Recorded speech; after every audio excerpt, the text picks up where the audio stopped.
the slope of these density patches will be given by some number we will call C. Now, let's think about this.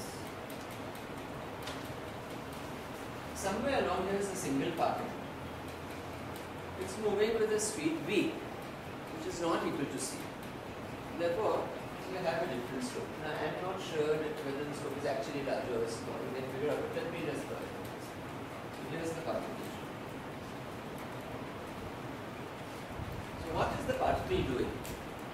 It's actually going through this system of compressions and retractions. It's like this. This is a very beautiful paper by Lytle and Mitchell in 1950s in Proceedings of Process. Read it. You know, it's a really very lovely paper. People don't write like this anymore. And Lytle is the person who first talks about this sort of wave motion of random fluctuations. And what he says, so this is very pictorial and it will stay in your mind. I mean, suppose you have a single lane road and you have cars moving.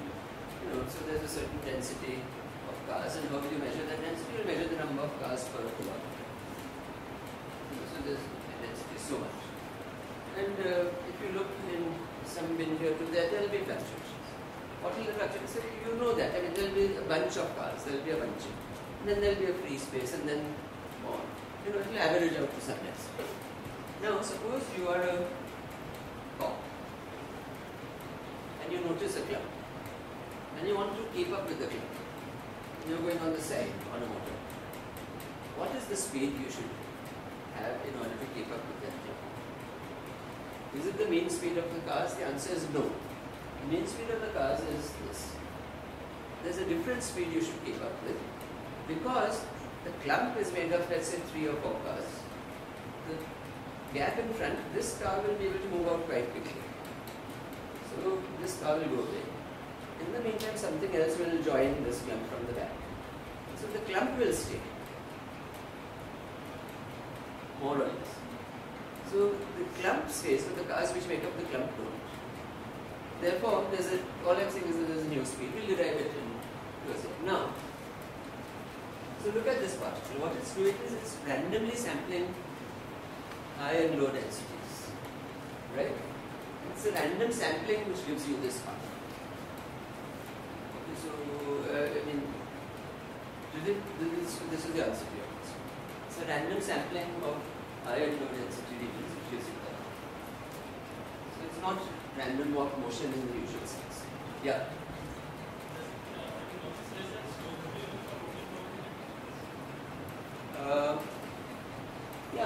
Sure, open, but let's say the injection and removal are the same things.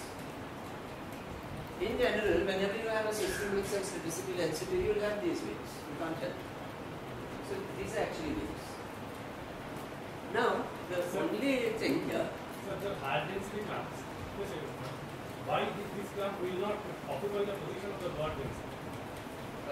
Okay, that's because they move as a wave.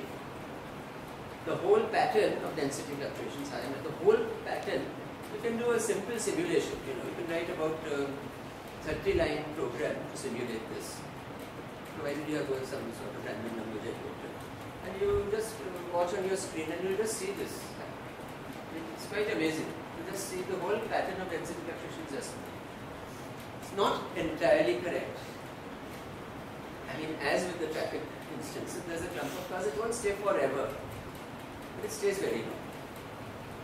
Okay, so this is correct up to some time. I mean, but this is correct. I mean, this clump will survive up to some time. Fortunately, it's a larger time than taken by the car to cross. You might say, which car? Any car. Okay. Given how far the car is, where you have to define clump. Now, eventually this clump will decay. It will decay in the sense that it will dissolve and some other clump will form. But that's a long time. And the lifetime of each clump you can actually work out as a function of its size. There's a, so let me just say, in fact in this problem, the lifetime of a clump spectrum knows as its breadth to the power 3/2. So it survives quite long.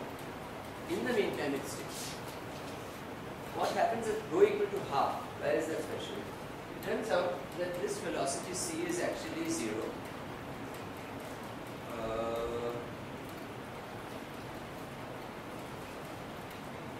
Okay, so actually, yeah. I believe what I'm saying is right here. No, okay, there might be something. Some appropriate correlation function actually goes like this. At the moment, I'm not entirely sure it's exactly this. Probably is just this. Okay, but at rho equal to half, this density C of rho is actually 0. Okay, now we will be proving one. So let's get to the proofs. Find rho is equal to half spatial. Can you give the following argument that for every rho which is less than half, there is a rho greater than half for which the problem will be not exactly. It will change poles by particles. No, what you said is correct, that there is a particle hole symmetry in the problem. I mean, yeah, in a way, but not really. Yeah, I mean, see, what's important really in doing this is the following. That we'll work out in 2 minutes the value of the current. And what we'll find is that the current is a function of the density and it has a maximum at rho. It also has particle hole symmetry. If you had some other system in which the current did not have particle hole symmetry, the speed would still be 0 at the maximum. So it's not related to particle hole symmetry as much as being at the maximum. Okay. So let's move on. Okay, so these are the answers. Now we come here. So, yeah, U or V. And then anyone will right for that. And this, of course, fails spectacularly. This is not true. W is not Hermitian, and we cannot assert that the probability to go from this side to this. That is actually rate U. Backward is rate B. They are not equal. So this matrix is not Hermitian. Nevertheless, we will prove that this is the steady state. Because this is actually true. This is still true. This is true. This is not true. Detail balance does not. Instead, something else holds. Let me now explain what that is. And that's the condition that is sometimes called pairwise balance. This is a name we had invented some time back, and it's sort of foreign in some people, but it is also immediately starting. It's actually a good name. It's called pairwise balance. And what is it? It's the following. Go back to configuration space, and you have your configuration C. Right? And you have all these probability currents coming in and out. So here is the probability current going out to C prime. Let's say you went from C to C prime by a right to a law. There may be something going back. Okay. But clearly the rates are not equal. Back and forth. The U and V. The condition of pairwise balance is the following. So I'll try to explain it in this box here.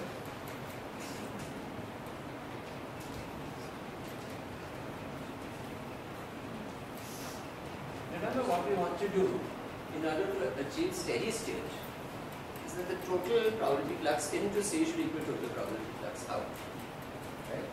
So that is what we need to have. J in equals J out of C. Now one way to achieve this need not happen every time, but if it happens, it's very nice and you're very lucky and it works. It does work in this case. Is that it could be that for every transition out of C, like this C to C prime, there is a certain probability current. There could be another configuration C double prime, such that this small current J C double prime to C matches the small current C to C prime. Okay. So the currents match in pairs. That's why it's called pairwise balance. Okay.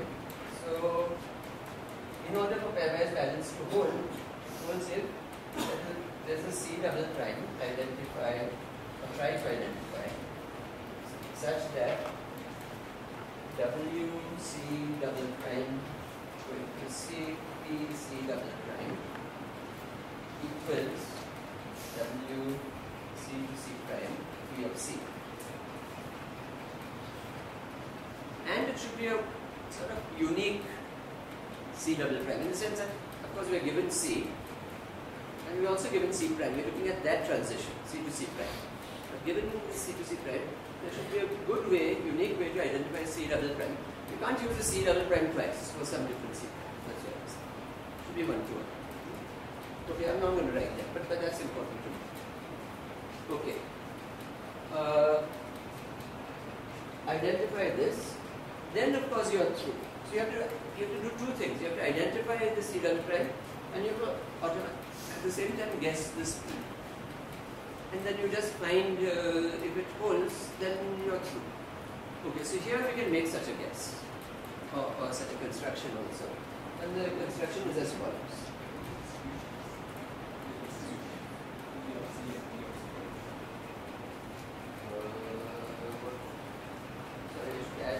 Sub SS, steady state. There is no distribution. In the master equation for steady state, there is a unique PSS. So it will be given by the right line.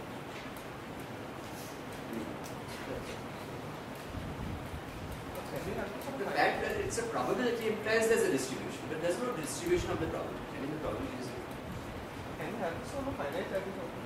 Can you have this on a finite lattice? Yeah. Yeah, we can. We do. So let me just give the construction and you'll see it goes on any lines, finite rows. So the construction is as follows. So now we have to we can't work in abstract C and all that. We think of a C. So what do our configurations look like? Well, there are bunches of particles and modes, right? So there is a typical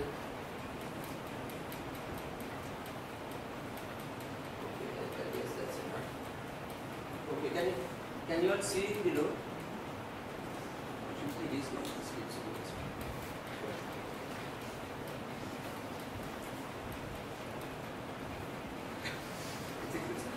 So many stairs in it.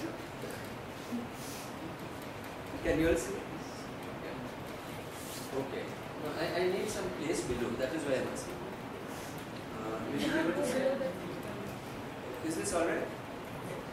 Okay. Alright.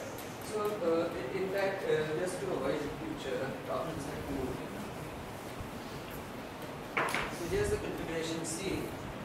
I'm focusing on part of C, the part in which a jump occurs, a certain jump. So, suppose this is C. Okay, etc. Alright, let's keep this blank just to avoid confusion. Okay.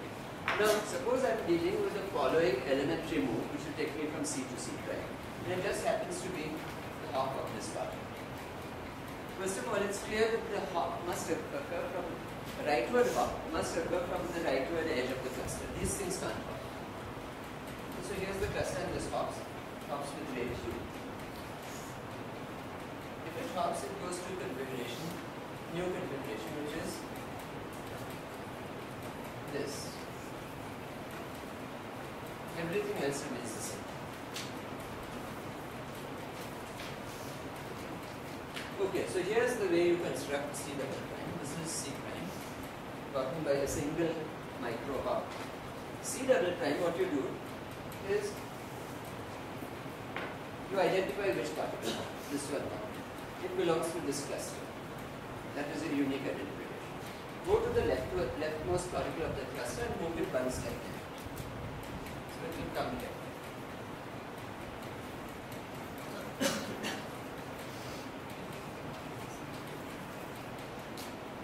Everything else remains. Then it is clear that there is a transition possible from here to there that also occurs with rate U.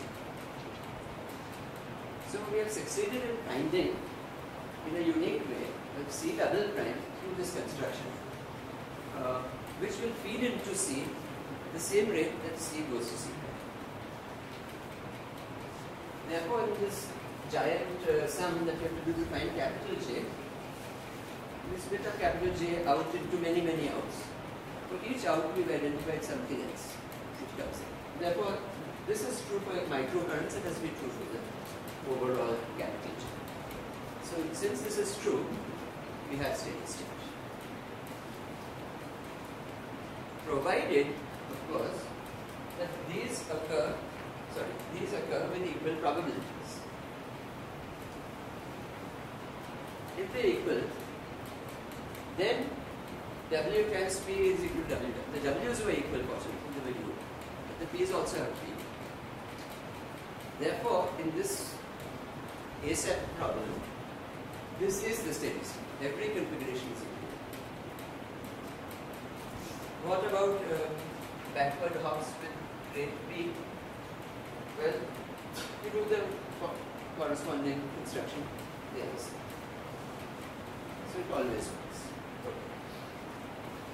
Okay, so we need to take stock. This problem is not Hermitian. I mean, the W matrix is not Hermitian. Nevertheless, the right eigenvector is still 1, 1. Every configuration is equally likely, as it was for this matrix. So there were many things will follow immediately. And okay, now we'll move along with the references. This will not hold, I mean, but with this double prime holds. There's no such thing as energy because we don't have the real values. We can't use it in values. By the way, you can use, if you like, you can think of the bias as the limit of small bias as a small perturbation. And you can use the results of linear response theory that Abhishek is developing. And I wanted to just point out this factor rho times 1 minus rho, which appears in all the answers, is in fact just d rho by d.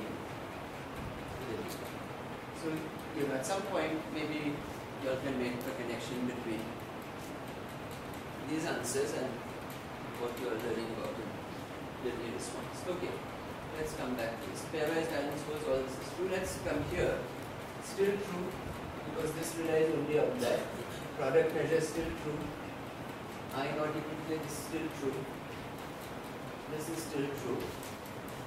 So a lot of things are still true because this steady state is the one in which every configuration is still likely.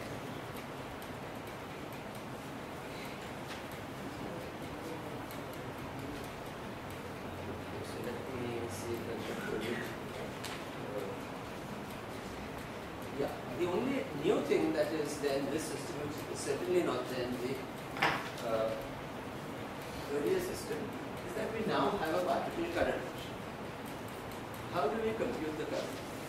Well, in order to hop, you need a particle, and in order to complete the hop, let's say to the right, you need a hole. What is the probability of having a particle? Well, that we can refer somewhere here. It's rho. So in the, okay, so this is of course reduced, right?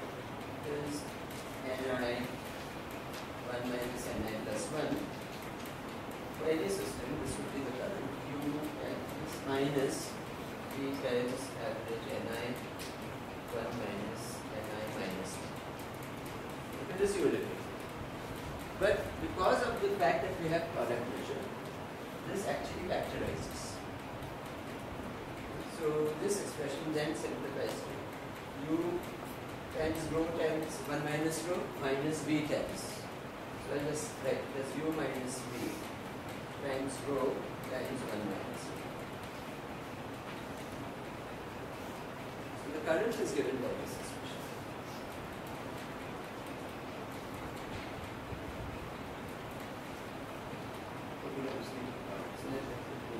By the way, these parameters U and V, if you had a field, like an electric field in the problem, how do you relate U and V to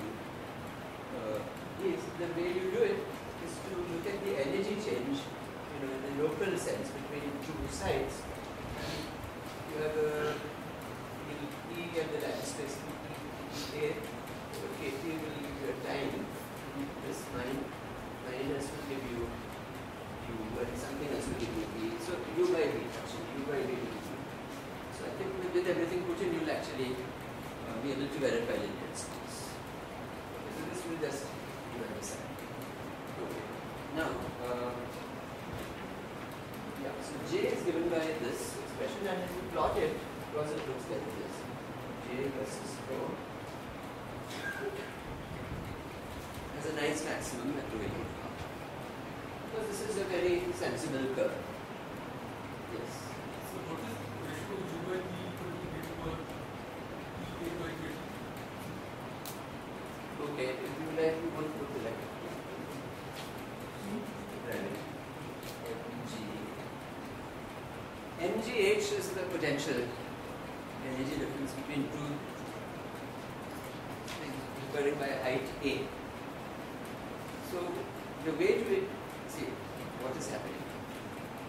By changing boundary conditions, I can reach an equilibrium point. You remember, I mean, we discussed something like this in non-interacting, but it's also true here. It's reflecting on in equilibrium, the argument is something like this, that if you have a system in equilibrium with a reflecting boundary condition, in a gravitational field or electric field, in equilibrium you can relate the transitions back and forth between two successive lattice points by this formula, because this is the Boltzmann. The Boltzmann weight for an equilibrium system in a gravitational field involves adding potential energies of particles at different heights.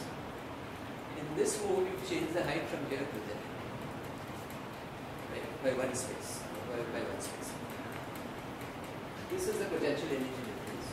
And this ratio will give you the ratio of the probabilities of occurrence of the two configurations, which, through the condition of detailed balance, valid in an equilibrium system, will equal the ratio of the rates u by t.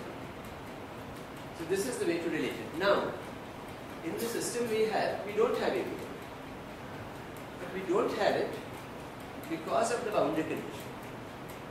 If you had a local field, this still holds, because locally there's no difference between the system, a large system which is in equilibrium and not in equilibrium. I mean, as far as the rates of hopping. So this is the rate. Alright, so I hope that was clear. In order to make the connection, you fictitiously cut one bond, reach equilibrium, use detailed balance, derive it, and then say if you put the bond back, this still determines u and v. This is a sensible way. So first, mg is related to some of the known directives here. So it is mg should not be symmetrical. Say symmetric. I mean, g is not. Okay, you want to put v, you put E8. Potential energy. Shift of potential. So by equilibrium, we mean that AC on a ring will reach equilibrium. Sorry? You say that we are relating it to the equilibrium. That if it is ASF on the ring is certainly not in equilibrium. ASF with the reflecting boundary condition is. But they reflect some boundary condition. So that's what I said. You cut one bond, make it reflecting, make it equilibrium, match, come back, restore the bond, and so on. Alright. Okay. So, like, why does it do this? Why is the current rising at low rho? That's because at low density, the particles are basically non-interacting. Each is moving with a certain velocity, u minus v, roughly. But the velocity multiplied by the density, drift velocity times density, gives you the current. So it should scale linearly with the density. But then if there are too many particles, at some point the blocking effect becomes very important. And if you have mainly particles, well, it's very bad because you can't hop. So the current falls. So this is the way it goes. In fact, this allows you to reduce the drift velocity immediately. So v drift is equal to j by rho, which is u minus v times 1 minus v. So the drift velocity is large when the density is small. It falls because of the blocking. Right. And while we are about it, we will also write down the expression for this new velocity in the problem, group velocity or kinematic velocity. That in general is given by the derivative dj by dt. And any time you have a rho which does not depend linearly on density, this will be different from the drift velocity. So that's equal to u minus v times 1 minus 2 rho, which as you see, as I promised, vanishes at 2. Notice also that c changes sign at rho equal. Somebody talked about particle velocity. So, there. Okay. Right. Now let's move back to the symmetric exclusion process. Is this very confusing? Back and forth. Alright. So, one major reason for doing this is I don't have to write a lot of things. So many things are common. You know, that is easy for me to just change a few things on the line. But it also makes the point that much of the argumentation is common. Some parts of it. Okay. I think we can.